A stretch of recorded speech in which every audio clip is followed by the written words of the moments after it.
Yo, what is up everyone? This is OJ over here from PlayerEssence, bringing you the latest news, rumors, and discussion on the Nintendo NX. So let's go ahead and jump right into it. So, Mr. Kimishima, the big man himself, president and CEO of Nintendo, has stated that 1. Nintendo will not sell the Nintendo NX at a loss, and 2. They are planning to have this platform being played for a long time, which is in stark contrast to their usual platforms like the Wii and the Wii U, where Nintendo develops this technology, they barely use that technology, and then they just ditch that technology in order for the new system. And you guys all know what I'm talking about. The Legend of Zelda Skyward Sword came out in 2011, finally used the Wii Remote Plus like it's supposed to be used, then bam, that system is out, the Wii U gamepad is here.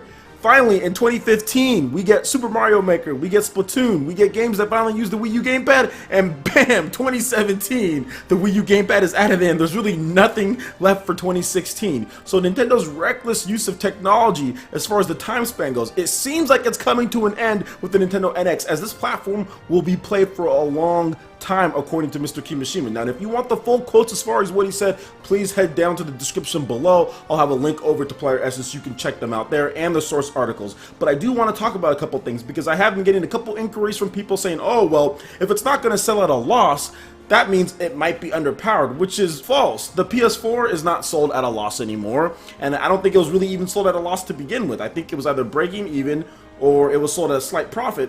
And look at it at this point. It's being sold for profit, and it's not underpowered by any means. It's the strongest home console on the market at this point. And if you look at what Nintendo's probably aiming for, which is a little bit above PS4 power, which wouldn't be underpowered by any means, then Nintendo could easily sell the system at profit, not for a loss, and be fine and have a strong, powerful system. Guys, this dates back to the GameCube of Nintendo doing this. Think about how powerful the GameCube was at its time. It was pretty much the second most powerful console, and really it did some things better than the original Xbox.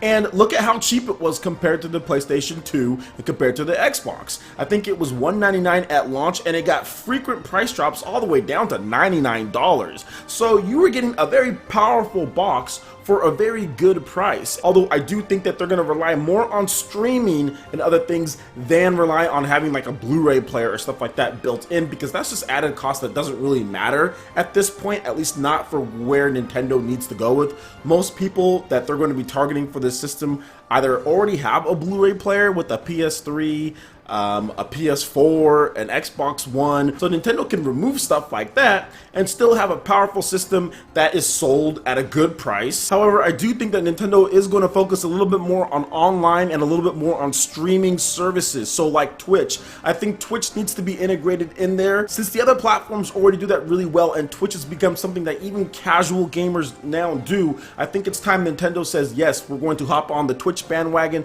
make sure they get a Twitch app, make sure it has pretty much a game capture card built in like Microsoft and Sony systems, so you can capture your gameplay. Heck, they can probably even sign people up for the Nintendo's creator program right from your console. That's another way to make revenue for them, and I know that they like their copyrights. So I think that's something Nintendo's also going to do, and it really comes back to what I talked about earlier with the supplemental computing device. If he says that this system is going to be played for a long time, obviously they're going to need something to help with that, something to extend its life, and I think that's where the supplemental computing devices come in. I personally feel that they're going to have it to where when the Nintendo NX handheld launches, that system will be able to cross games with the Nintendo NX home console. So there's going to be games that come out for the portable that you'll also be able to play on your home console for pretty much free, and you can earn My Nintendo rewards for that. But I also think that that system is going to be able to add a little bit of boost computing to the home console in order to power it up, just in case third parties want to take advantage of that. So that's my whole theory on the thing, and that's why I think he said that it's going to be played for a long time, because Nintendo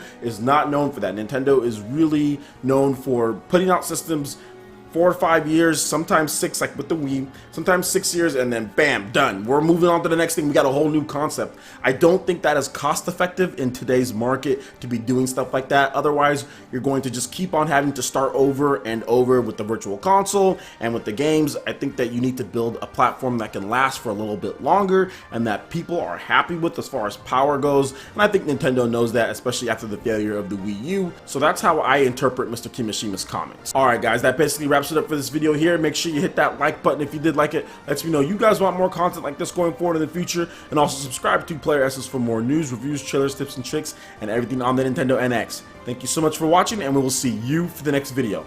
Peace.